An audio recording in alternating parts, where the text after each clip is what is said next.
성공하는 사람들, 성공하는 기업, 공동체를 보면 핵심 키워드가 있고 핵심 가치들이 있습니다. 보편적으로 저는 어떤 생각을 하냐면 모든 공동체가 성공적으로 무언가를 했을 때, 그 결과가 그럴 때는 그 공동체가 이런 것을 중요하게 여긴다. 그게 뭐냐? 변화해야 된다. 변화. 동서고금을 막론하고 이건 굉장히 중요한 거죠. 그대로는 안 된다. 변화돼야 된다. 두 번째는 차별성입니다. 차별. 똑같아서는 안 된다. 뭔가 좀 차이가 있어야 된다는 가치를 찾아가는 거죠. 세 번째는 그것을 실행하고 실천할 수 있는 핵심 역량이 있어야 된다. 이 세 가지 말고도 있습니다. 그러나 제가 세 가지만 꼽으라면 여기 이렇게 얘기해도 틀리지 않을 거다 생각을 해요. 여러분, 무엇을 하든지 승리하고 성공할 수 있기를 바랍니다. 이 세 가지를 꼭 기억하세요. 첫 번째, 알려주세요. 첫 번째, 좀 생각이 딴 데가 있었구나. 변화. 두 번째는 알면서도 얘기 안 하는 거죠. 좀 다른 것이 있어야 된다. 차별성을 얘기하고, 세 번째는 역량 얘기죠. 역량. 핵심 거기에는 뭐 열정이라든가 이런 역량이 있어야 된다. 그런 가치, 목적도 있어야 되고. 교회 마찬가지입니다. 성도님들 마찬가지입니다.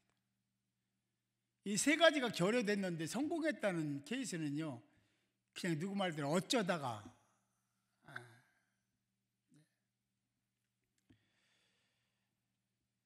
이 변화는, 교회 안에서의 이 변화는 세상에서 말하는 그런 변화가 좀 결이 다릅니다. 이 변화는 하나님 세계에서, 말씀에서 되어지는 그 본질 있잖아요. 그 본질을 세워나가고 목적을 이루기 위한 그런 전제 속에서의 변화입니다. 그러니까 그리스도인들은 그런 영적인 변화를 일으키는데, 그런 변화를 목적으로 한다면 굉장히 예리하고 예민하고 민첩성이 있어야 된다. 그래서 전략적 민첩성을 우리 성도들은 가지고, 영적인이죠. 영적인 전략적 민첩성이 있어야 된다라고 보는 것이 옳습니다. 좀 어렵게 들릴지는 모르지만 뭐든지 신속 정확하게 우리 모두가 다 그래야 된다는 가치입니다. 우리가 살고 있는 이 시대는 굉장히 다양한 변화가 일어나고 있고, 그리고 우리가 따라갈 수 없는 속도로 바뀌어지고 있습니다.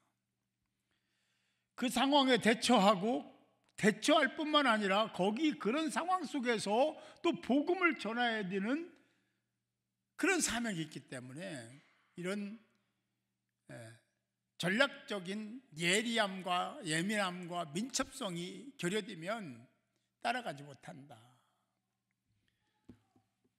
우리 교단이 제일 잘 알고 좋은 교단인데, 하나 제가 늘 안타까운 것은요, 다른 교단이 해야 따라가. 이건 조금 그런 것 같아요. 굉장히 그게요, 앞서가지 못하는. 다른 교단에서 하는 걸 이렇게 눈치 봤다가 하면 우리도 따라가. 좀 잘못된 거예요. 민첩성이 떨어지는 거죠. 그죠? 우리는 이 세상을 살면서 이런 질문을 받기도 하고 질문을 하기도 합니다. 왜 나에게 이런 일이 일어나? 왜 나에게 이런 고난이 오는 거야? 내가 그렇게 뭐 잘못했나? 이게 하나님의 뜻이고 하나님의 계획 맞아? 뭐 이런 생각을 할 때가 있습니다. 언제 그런 생각하나요? 뭔가 뒤틀리고 꼬이고 역경, 시련, 고난이 올 때에 그런 생각을 합니다.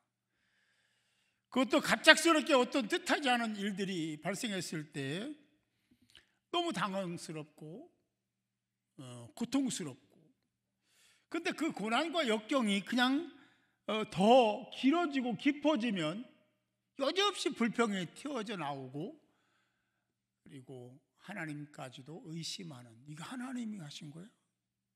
하나님 그게 맞아? 하나님 사랑의 하나님이? 이런 생각을 하더라는 것입니다. 그러다가 그것이 조금만 삐딱하면요, 잘못 발을 디디면 그냥 낙심하고 절망하면서 삽니다. 우리는 하나님의 자녀입니다. 여러분, 하나님 자녀예요. 그러면 그것을 말씀으로 뭔가를 해결하려고 해야 되고, 그런 고난이 닥쳤을 때 오히려 주님을 바라보고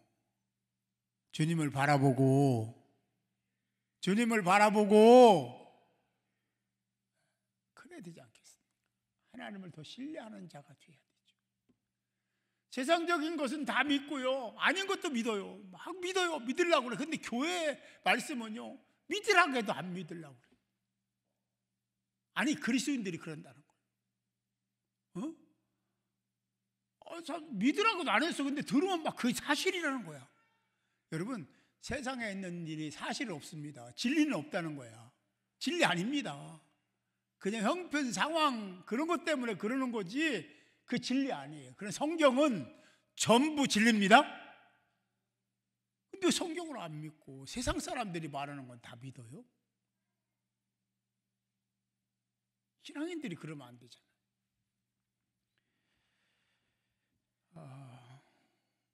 그 역경과 시련이 있는데, 그 역경과 시련 속에 거기에 뭐 있을까? 그 안에 뭐가 있는 거지? 궁금해하고 그걸 찾아보려고 하는 시도가 하나님의 말씀을 믿는 저와 여러분들에게는 있어야 되고, 특별히 그 안에 그 시련과 역경과 고통과 환난 속에 하나님이 계시고 주님이 계시고 성령님이 계신다. 거기 좌정에 계심을 봐야 됩니다. 그리고 거기 계신 주님의 음성을, 성령님의 음성을 들으려고 해야 돼요. 시대의 최고 영성가로 인정받는 C.S. 루이스 얘기를 자주 하는데요, 제가 좋아하기도 하고 책도 한번 읽어보세요. 그는 이런 얘기를 했어요. 고통은 하나님이 깨어있는 자들에게 듣게 하시는 확성기다. 듣게 하시려는 확성기가 뭐냐면 고통이다. 그 고통을 통해서 하나님을 알게 되고, 그 고통을 통해서 하나님의 음성을 듣는다는 거예요. 그러면 고통 속에 누가 있어요? 하나님 계시다는 거죠. 이해가 안 되면요, 더 묵상하고 기도하셔야 될 겁니다. 우리가 뭔가 하나님의 말씀을 통해서 더 깊이 있는 것을 뭔가를 알으려고 애를 써야 돼요. 베드로전서 5장 6절 11절 오늘 본문 말씀은 바로 이런 것에 대한 질문에 대한 답을 가지고 있습니다. 잘 들어보시기 바라요. 잘 부흥하던 소아시아 교회들이 이상한 현상이 일어났고 문제가 발생했습니다. 왜냐하면 잘 교회 다니던 사람들이 교회가 부흥되고 그랬는데 하나씩 둘씩 교회를 떠나는 거예요. 지금하고 똑같아. 왜 그러지?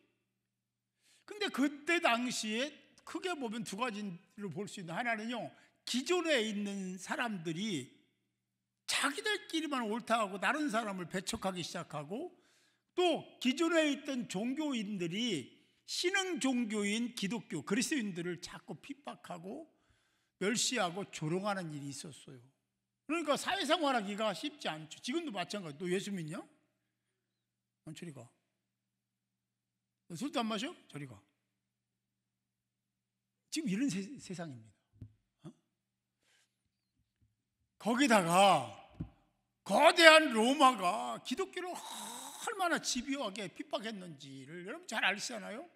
지금은 그런 시대는 아니죠. 그러나 영적으로 보면 정말 많이 정말 집요하게 핍박을 받는 시대에 살고 있습니다. 정치적으로 틀리지 않습니다. 그때 시대나 지금 시대. 그래서 그런 거에 치이고, 그리고 뭔가 손해를 보겠다는 그런 생각이 있고 또 두려움도 있기 때문에 슬그머니 하나씩 둘씩 교회 공동체를 떠나고 있는 거예요. 이런 때, 그런 시대에 성도는 어떻게 해야 될까? 오늘 성경은 그런 시대, 이 상황이 그런 시대의 사람들에게 메시지를 전하는 건데, 전하면서 뭐라고 하냐면 겸손하라, 겸손하라. 뜬금없는 얘기 같죠? 근데 굉장히 중요한 거예요. 겸손하지 않으면 하나님 말씀을 받지 않습니다. 교만하면요, 주장이 큽니다. 말이 많습니다. 고집스러워요. 고집스러운 사람이 겸손한 사람은 거의 없습니다. 여러분 동의하십니까? 겸손한 사람이 고집스러운 사람이 별로 없다니까요. 고집스러운 사람은 자기가 커요. 자기가 크다는 것은 교만하다는 거예요. 인정하십니까? 인정 안 하려고 해도요, 할 수 없어. 본인이 그래도 할 수 없어. 그래서 겸손하라. 이 시대에 제일 중요한 가치를 말씀하고, 그러므로 하나님의 능하신 손 아래에서 겸손하라. 때가 이르면 너희를 높이시리라. 이게 이제 6절에 나와 있는 말씀이잖아요. 그런데 겸손하라는 것은요, 그래 윤리적 도덕적으로도 겸손해, 이게 아닙니다. 이렇게 생각하면 안 돼. 이 겸손은요, 그런 겸손이 아니에요. 이 겸손은 수동태 명령형입니다. 수동적 명령어예요. 이 좀 복잡한데, 그러니까 능동적으로 이 겸손하는 얘기가 아니고, 이건 수동적이야. 이게 누구에 의한 겸손입니다. 무엇에 의한 겸손이에요. 다시 말하면 이 겸손은 어떤 겸손이냐면 하나님을 위한, 하나님에 의한, 할렐루야, 그 겸손을 얘기하는 거예요. 내가 스스로 겸손한 게 아니라 그분에 의해서 겸손한 거예요. 이 겸손은 더 어렵죠. 왜? 내 생각 있잖아, 내 주장 있잖아, 이거 다 내려놔야 되잖아요. 이 내려놔야 그게 되잖아요. 안 내려놓고 안 되잖아요. 근데 그걸 못 내려놓는 거죠. 근데 여기 하나 전제가 있는데, 겸손하라 하는 그 앞에 보면요, 하나님의 능하신 손 아래에서. 할렐루야. 이게 뭔지 아시겠어요?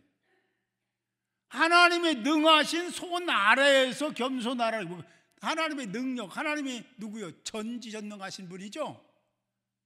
맞습니까? 네. 그분 앞에서 겸손하지 않는 사람은 참 해석이 안 되는 사람이에요. 그래도 막 뭔가 막 자기 생각대로 하는 사람들 보면요, 참, 여기 그런 분은 안 계시겠죠. 그런 사람은 주장이 커요. 이유가 많아요. 변론이 많아요.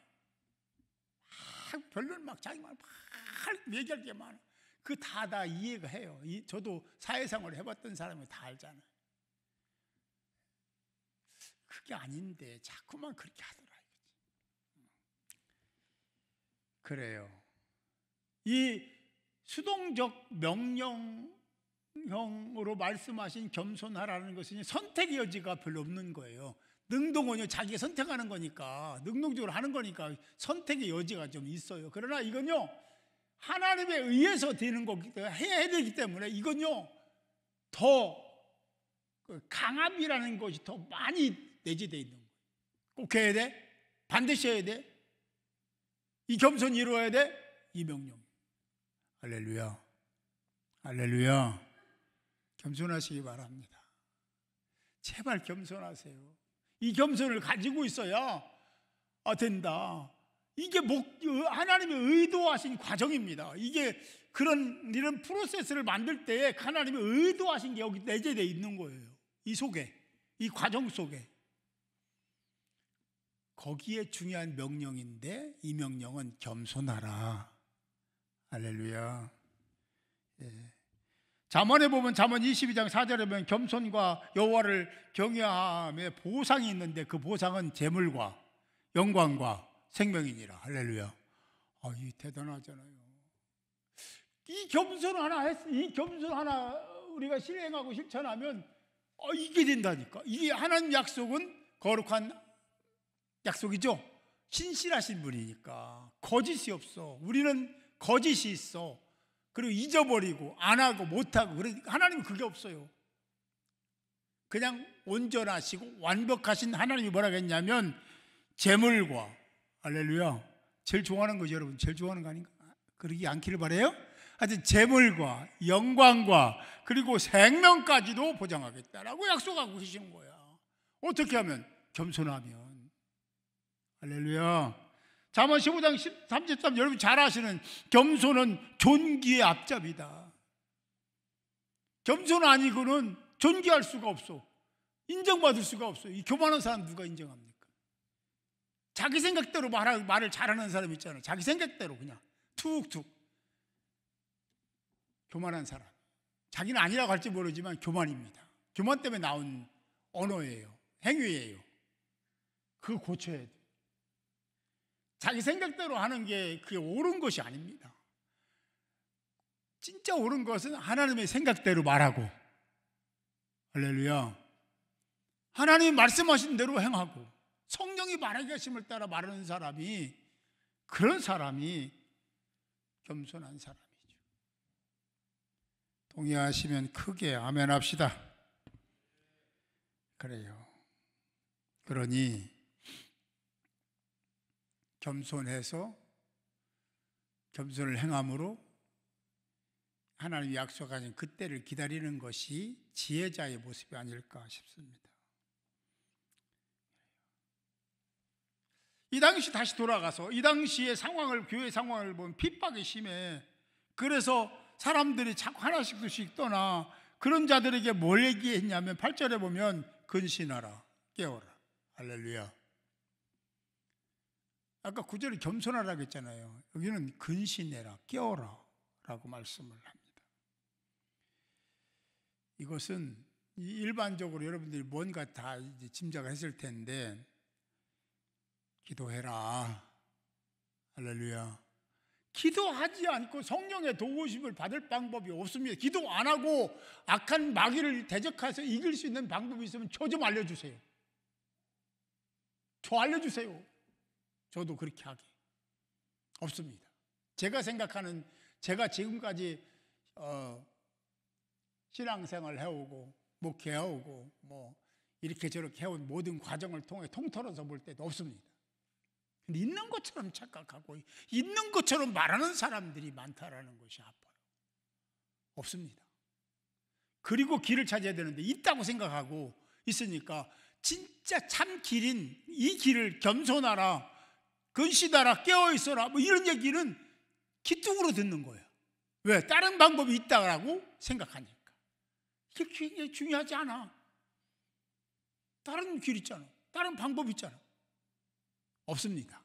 없는데 있는 것처럼 그렇게 세상에 만들고 있고 우리는 속고 있는 거예요.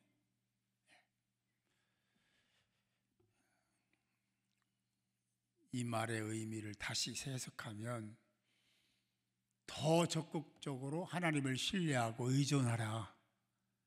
기도하라는 그거잖아요.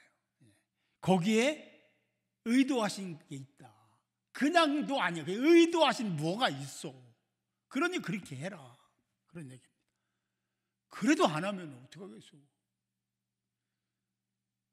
하나님이 이미 말씀하셨는데 그걸 자꾸 반복해서 얘기할 사람이 누구냐면 저 같은 사람이 하나님 말씀을 대원해야 되잖아요. 그대로 전해야지. 해석 그대로 해서 전해 줘야 되잖아요. 베드로전서 4장 7절, 같은 베드로전서긴 한데요, 4장 7절에 비슷한 말씀하셨는데, 만물의 마지막에 가까웠으니 그러므로 너희는 정신을 차리고 근신하여 기도하라. 제가 언젠가요, 정신 차리세요, 그리고 기도하세요 그랬다고, 정신 차리라고 했다고 막 삐져가지고, 예? 오, 정신 차리라고. 교만에서 나온 생각이에요. 어떻게 그런 얘기를 해요? 그 감사해야 되죠. 아멘, 그래야지. 자기한테 정신 차리라고 했다. 그래서 할 말을 한 건데, 그걸 그렇게 곡해하면, 하나님이 굉장히, 하나님도 그러시고 주님도 그러셨잖아요. 정신 차려, 그리고 깨어 기도해, 막 그다 말이에요. 그런 말씀이 많잖아요. 여기도 정신을 차리고 근신하여 기도하라 라고 말씀. 골로새서 4장 2절은 기도를 계속하고, 기도를 어떻게 하고? 계속하고 아쉬우면 그때 뺑끝 이렇게 그냥 빵끝인가? 하여튼 반끝인가? 기도하고 그 다음에는 그냥 또 언제 그랬냐는 듯이 원점으로 돌아가지 말고 계속해서 기도하고, 어려우니까 기도하고, 힘드니까 기도하고, 고통스러우니까 기도하고, 잘 되니까 더 기도하고. 할렐루야. 잘 되면 더 기도해야 돼. 왜냐하면 사단이 시기하거든. 잘 되면 엄청 시기해요, 사단이요. 그걸 그렇게, 그 과정을 못 거치면 후회합니다. 정말 후회합니다. 저도 목회하면서 제일 후회하는 게 그거예요. 그때 더 기도했어야 돼요. 한번 기회가 지나가면 다시 안 옵니다. 기회가, 똑같은 기회는요 한 번도 없어요. 기회는 한 번이요, 오직 한 번. 두 번 없습니다. 착각하면 안 돼요. 절대로 없습니다. 이걸 착각하면 안 돼요. 에이, 목사님 오늘 아니면 내일 또 있잖아요. 그건 똑같은 시간이 아닙니다.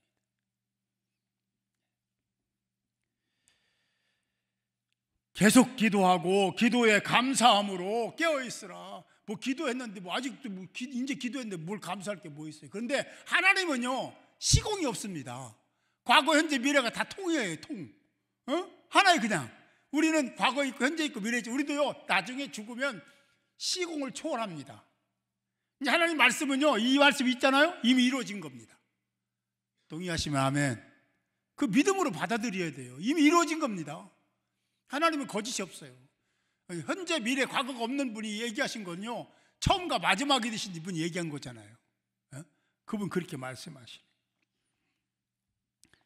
왜 근신하고 깨어 감사함으로 계속 기도해라 했는지 아시겠어요? 이미 뭐 다 짐작을 하셨겠지만 그 이유는 뭐 그렇게 어렵지 않습니다. 간단합니다. 자, 봅시다. 그 고난을 주는 자 누굽니까? 고난을 우리에게 주는 자가 누구예요? 크게 보면 둘. 하나는 사단, 마귀가 주는 게 있고, 고난을. 하나는 하나님이 테스트하시기 위해서 주시는 고난도 있습니다. 이 마귀가 주는 것은 오늘 말씀해 보니까 대적해야 된다. 그런데 해서 이길 수 있는 방법이 있을까? 우리가 대적해서 이길 수 있는 방법 제로, 없습니다. nothing, 없어요. 전혀 없습니다. 그리고 우리가 대적하려고 하면 대적을 해야 돼. 어차피 그래도 대적은 해야 돼. 이기든 지든 간에. 그러면 사단을 알아야 돼. 마귀를 알아야 되잖아요. 그죠?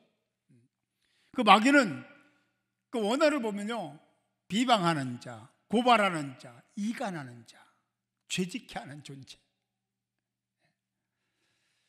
그 본질이 거짓말이에요. 하나님은 사랑하시라. 하나님 존재가 사랑이잖아요. 그죠? 이 마귀는요, 그 존재 자체가 거짓입니다. 그걸 알아야 돼요. 참이 없어요. 마귀에게는 참이 없어요. 그냥 속임수의 명수입니다. 규제입니다.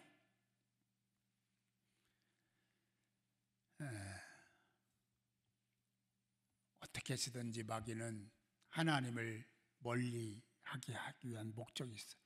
멀리했다는 것은 이 자체가 뭐예요? 죄입니다. 멀리한 자체는 죄입니다. 멀리한 자체는 죄다. 시작. 이 정확하지 않네. 하나님을 멀리한 죄는, 하나님을 멀리한 것은 죄다. 시작. 죄 많이 짓죠? 여러분 죄 안 집니까? 하나님을 멀리한 적 많죠? 우리 잘 알아야 돼요. 하나님이 누군지, 마귀가 뭔지.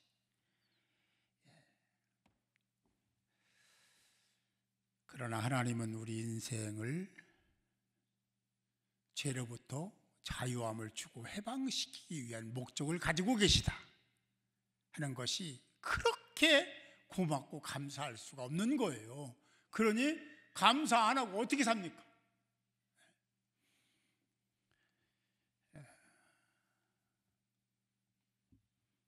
우리는 어차피 마귀와 치열한 영적 싸움을 해야 되고 대적을 해야 됩니다.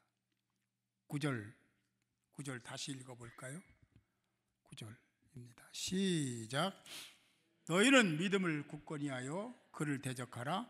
이는 세상에 있는 너희 형제들도 동일한 고난을 받은 줄 알미라. 아까 읽은 말씀입니다. 승리할 수 있는 비결이 여기 다 들어있어요. 마귀를 대적해야 되는 그 방식, 방법, 자세, 태도는 믿음을 굳건히 하는 것입니다. 할렐루야. 아니, 과학으로 파싱하고 막 그렇게 또 논리로 막 그런 걸 가지고 이렇게 막 쪼개고 막 이래서 되는 게 아니에요. 그거는 그냥 학문이고요. 조금 더 뭔가를 알기 위한 그 과정일 뿐이지 그게 믿음이 될 수는 없어요. 오히려 믿음의 반대입니다. 그렇게 접근하면요 믿음이 분해됩니다. 사라져버려요. 공중분해돼 버립니다. 이제 하나님의 존재를 우리 믿고 구하고 그럴 때 하나님이 역사하시는 겁니다. 하나님이 그 무슨 증거를 보고 믿으라고 하시지 않습니다. 그 증거가 과학이잖아요. 과학은 그냥 이해시키기 위한 그런 정도의 도구입니다. 그게 믿음이 아니에요. 과학이 정확하니까 믿음이라고요? 아니요. 우리 그걸 잘 알아야 돼요. 하나님의 존재를 믿은 믿음으로. 할렐루야.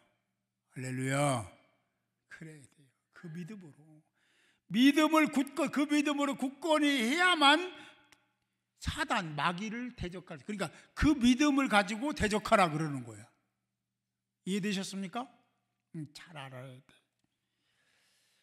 야고보 4장 7절 아까 말씀 그 말씀들을 우리가 잘 그 마귀가 그럴 때 피해 간다는 얘기를 우리는 잘 알아야 돼. 그렇습니다. 그리스도 안에서 연단의 가치를 말씀하셨습니다. 그것이 바로 베드로전서 1장 7절 거기에 보면 너의 믿음의 확실함, 너의 믿음의 확실함은 불로 막 연단하여도 없어지지 않는 금 있잖아요. 그거보다 더 귀하고. 할렐루야. 우리 금 좋아하죠. 금 싫은 사람 손 들어봐. 없네? 다행이다. 금 좋아하시기 바래요? 금을 싫어하면 안 되지. 금을 하나님이 만드신 거 좋아해야죠. 그러나 금을 더 좋아하면 안 돼. 그건 절대 안 돼. 어떤 명예나 권세나 그런 세상적인 어떤 그런 것들을 보다 하나님보다 그걸 더 좋아하면 안 된다는 거예요. 예수 그리스도께서 나타났을 때 칭찬과 영광과 존귀를 얻게 될 것이다. 이건요 아까 말씀드린 대로 이거 얻게 되는데 왜 그걸 안 하냐 이런 얘기를 하고 있는 겁니다. 의미를 생각하면서 10절을 한번 읽어볼까요? 10절입니다. 같이 읽습니다. 10절은 시작. 모든 은혜의 하나님 곧 그리스도 안에서 너희를 부르사 자기의 영원한 영광에 들어가게 하신 이가 잠깐 고난을 당한 너희를 친히 온전하게 하시며 굳건하게 하시며 강하게 하시며 터를 견고하게 하시리. 여기 보니까요, 고난이 길지 않았다고 했어요. 잠깐입니다. 잠깐 고난을 못 견디는 거야.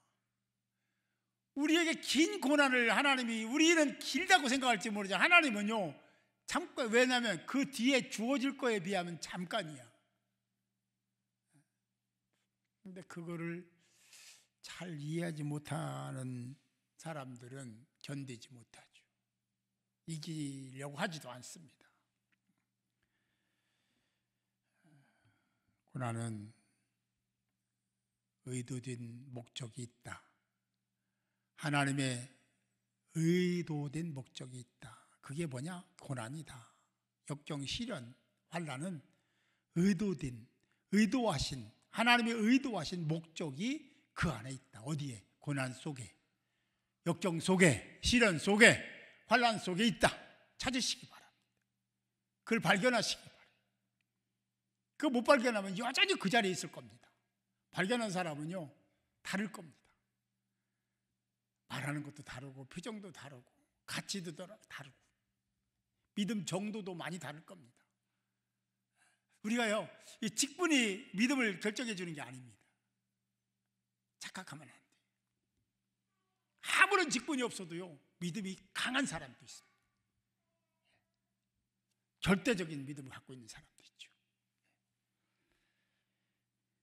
그렇습니다. 여기 친히 하나님이 직접 하시겠다는 거예요. 직접 하시겠다. 이 말씀은요, 친이라는 말은요, 그렇게 많이 쓰여지지 않습니다. 직접 하시겠다는 거예요. 이거 강조한 거예요. 다 하나님이 하실 건 맞아요. 그런데 내가 친이라는 말을 넣으면 내가 꼭 반드시 그런 얘기거든요. 집에 가서 묵상 많이 하시기 바랍니다. 사랑하는 성도 여러분, 하나님이 약속하신 10절의 말씀을 믿음으로 그대로 받으시고, 그리고 하나님 앞에 이 앞에 있는 과정을 내가 하게 해달라고 그거 가지고 매달리세요. 막 그렇게 달라고 그냥 주시옵소서. 무슨 하나님을 야단치는 것도 아니고 그러지 말고, 응? 이렇게 살게 해달라고 이걸 구하세요. 응? 그러면 그게 다 있잖아요. 금보다 더 귀한 것도 있고, 여기 온전하게 하시고, 굳건하게 하시고, 강하게 하시고, 터도 모든 터를, 기초를 얘기하는 거잖아요. 그것도 든든하게 세워주시겠다 약속하셨어요. 친히 약속하셨어요. 다시 말씀드립니다. 우리 살면서 하나 꼭 기억해야 될 게 있는데, 시련과 역경과 좌절과 고통이 오면, 야, 드디어 올 것이 왔구나. 너 기다렸다. 그리고요, 그 안에 의도하신 하나님의 목적을 찾으면 이게 대박이에요. 겸손합시다. 기도합시다. 때를 기다립시다. 그리고 약속하신 것을 이미 주셨어요. 다 받으시기를 주님의 이름으로 축복합니다. 하나님은